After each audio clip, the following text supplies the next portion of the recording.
literally thinking physical hug because to me it's Rebecca confessing to Ted, right? First season series, and you as Ted immediately forgiving her. I think that if you care about something and you got a little love in your heart, there ain't nothing you can't get through together. That's a fantastic hug. And then there's Roy with Jamie, with Jamie's dad. Incredible hug. Yeah. What could match those, would you say?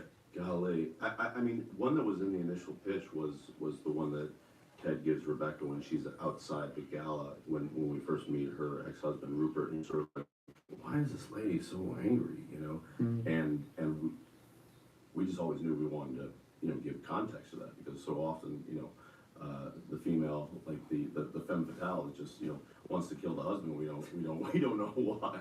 And while she didn't want to kill this guy, she definitely wanted to embarrass him, make his life hard, and rip, destroy his football club. But then when you see why, that was a big one. But yeah, I mean, that moment, getting to observe that moment, even though I was in there as the character, but when Roy marched across, you know, the dressing room at Wembley to hug Jamie is powerful. And then we got a few this year too, for sure. But yeah, but it's also I have a hankering for, and I do love anytime little Juno Temple has to, you know, clown Mount Hannah to, like, you know, hug for Keely and Rebecca to hug. That's always pretty adorable too. Absolutely. Are there particular lines that you get shouted at you, quoted at you in the street? I'm hoping Ted's nickname. Not too much. Not too much. Actually, yeah. Wanker, I don't hear at all. Actually, keep that up, guys. Yeah, exactly. Yeah, that's what I appreciate. No knock-a-doodle-doos. Knock-a-doodle-doo. No knock-a-doodle-doos. I mean, a few be a goldfish. You know, be curious, not judgmental. You know, but yeah, for the most part, it's getting the wish fulfillment of people calling me coach, which is pretty great. Oh, hey coach, you know. Hey coach. Hi, fellas. How can I help you? Yeah, thank you, coach. Sorry, coach. Oh, that's good. Yeah, having friends that are actual coaches and always feeling like, just feel, that's great. I've friends that are coaches, friends that are doctors, you know, so they don't, you know, hey, actor, they don't do that. You know, now I got one. We've talked before about these real moments of success the show's had that you can see in the likes of FIFA, EA Sports. I'm in the game. Oh, did I sound like that? And the Nike tie-in, and all sorts of stuff. You know, Come on. right, the list goes on and on. Yeah. Unbelievable. Tell me that President Biden called you coach. He did. He did. He did indeed. We got you guys a little something. Right. Yeah, but there's something inside. Now you got one to go. I do expect you to wear them. Yeah, and I met him before I used to portray him. I did an impression of him on Saturday Night Live for when he was vice president. Now, some of you out there are asking, Joe, how are you going to pay for a $1.2 trillion plan by cutting taxes? Finally.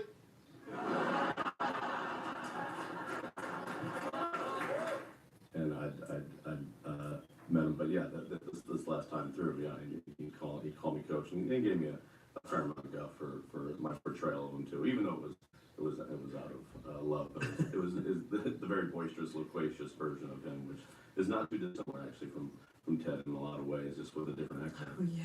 Yeah, you know. Oh, I see it now. Yeah, and I don't have very many moves. Yeah.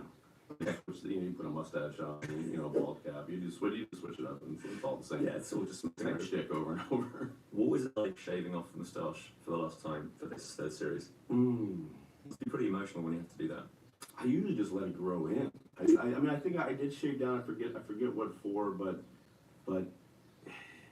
I had a fun much. I don't know. People, I watched the cast do impressions of me, of like when I'm thinking and stuff, and I have a tendency to like, you know, mess with it when one hair grows a little bit longer and constantly. So it feels kind of nice to get rid of it. It's not too emotional. I think if I would have been a little bit more high on my own supply, I would have put it all in a Ziploc bag.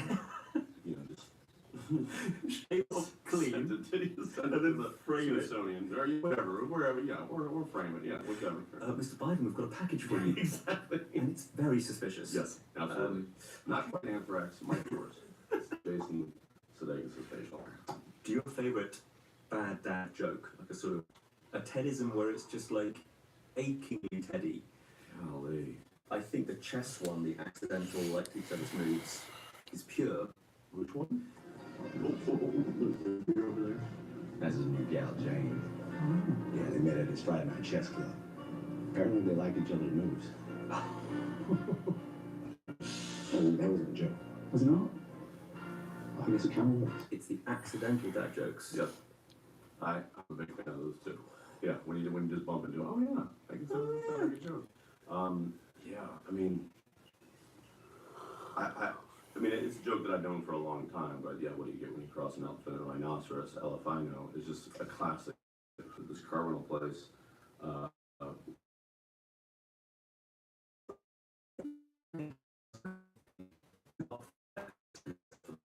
Brad. It was one. I mean, which is you know he's a Midwestern guy. He's from Missouri. We don't hold that against him because he's transcendent. I feel that unfortunate circumstance, but yeah, he was one early on. I mean, I remember I got a really nice letter from Frank Oz. You know, so that's The Frank Oz. the Frank Oz, which is Of course he writes a letter. Of course. Oh yeah, typed up, signed. Him and his wife had really enjoyed season 1. I mean. We were just hearing this past week, and Jamie Dimon from J.P. Morgan, talk about how much he loves the show, and his team loves the show, and that they have a Believe poster hanging up in his office at J.P. Morgan. It's like for all the stuff that people in banking need to believe in right now. It's glad that we're helping them out. I'm glad that sign's getting places. Yeah. Are there other examples in your mind of where you've seen Ted in the real world? I believe tattoos must be all over the shop now. They're all over the place, yeah. And when we see just random Believe signs, I mean, truthfully, as lovely it is to hear, peers, especially people that you look up to, like, Tom Hanks and Rita Wilson or Brad Pitt or whatnot. It's also all the just, average, Jane and Joes in the world I mean, that sign is hanging up in people's hospital rooms and classrooms. It's and they hang him up cockeyed, which was just a silly joke that I had for the way Keely would screw with Ted. Lower it down on that side.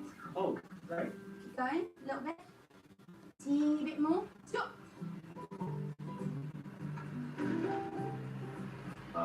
This is the human error that Ted has we've all tried to hang up a poster by ourselves, and sometimes you need someone there to help you out, or all need help. And the fact that Keely was willing to screw around with them and have it go the other way, I love seeing people hang them up that way. And yeah, it's nuts. It's a really, really lovely thing, and between the sign places and seeing families dress up like all the characters to go trick or treating at Halloween, which is a bigger deal over in the States, obviously, but is really neat. It's very moving. I'm going to do something very un-British, that might get me in trouble, but I'm going to wrap things up like this. Yeah. I want to say thank you from all fans. It's been emotional. And also, could I ask for a hug? Absolutely. Okay. Oh, but you get one too.